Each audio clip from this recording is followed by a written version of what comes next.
We're working on an 85 Chevy, and so from the shop manual we can see where the jack points are. And so for floor jacks, one of the permitted jacking points is along and underneath the rear differential here, as well as the corners of the frame.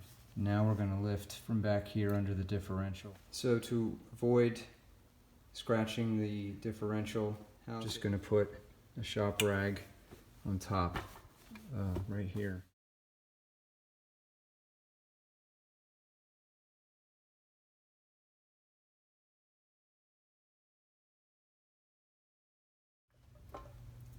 Okay, we'll make sure that's positioned right there. And now we'll try to lift the car. Now remember, we have the wheel chocks on the front wheels. So we're going to lift the car up very slowly here. As you can see, we've got the rear wheels off the ground. And I'm just stopping here to see how high we are relative to our jack stands. So once we get enough clearance, we'll put these jack stands underneath. So we have the car jacked up now high enough to get the jack stands underneath at the lowest setting, or one notch above it. And so I've put them here at the flat points on the frame, right in front of the jack point. So this is where the factory jack from the trunk would sit, and here's your flat spot on your frame. So to lower the car, very, very slowly, rotate the handle counterclockwise.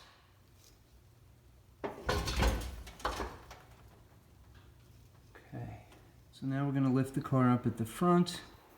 We're going to use this jack point here in the middle of the frame between the front two suspension points for the floor jack. So we'll lift up here, and we're not supposed to do this, so don't do this, please, but we will try to put two more jack stands at these 2 points to level the car, and then we'll put some wood blocks under the tires. So now we've got the jack positioned underneath the front jack point on the frame, and we're going to lift up here at the center point and then place these jack stands underneath. So as the front gets lifted up slowly, we're going to put some 2x12 pieces underneath each of the rear tires, so that there's something here for the car to rest on, just in case. Again, a little extra safety precaution. Okay, so we have the car up most of the way here. We slipped in the jack stands in the front, and we have some wood blocks underneath the tires. We'll go up now until the front is level with the back and go through and cycle that process again to get it as high as we need. Now we've got the jack stands positioned. We're going to go up a little higher.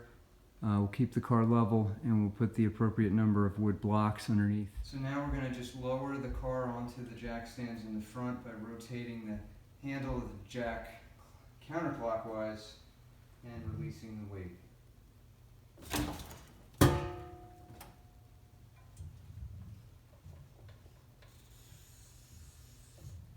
So just to explain why we're doing this slowly and iteratively, if you look closely here, you can see that the jack stand on the back right of the car is starting to tip back, which is obviously very bad.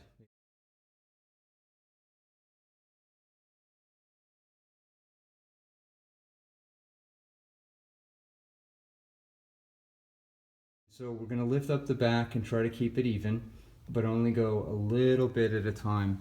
And so here we have 3 blocks under the rear tire now, and we have 4 blocks underneath the front tire. And so we'll come back here and try to straighten this out. Very important to go up 1 notch at a time on the jack stand, not to go up too high and have the car pitch forward or backward.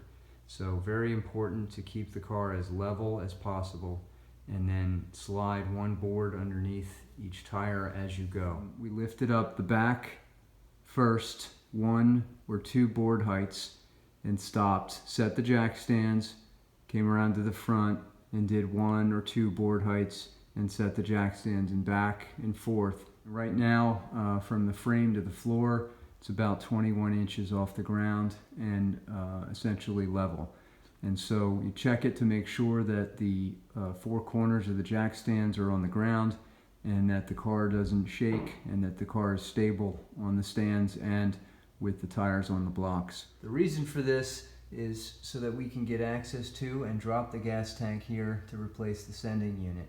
That's going to be in another video, so thanks for watching.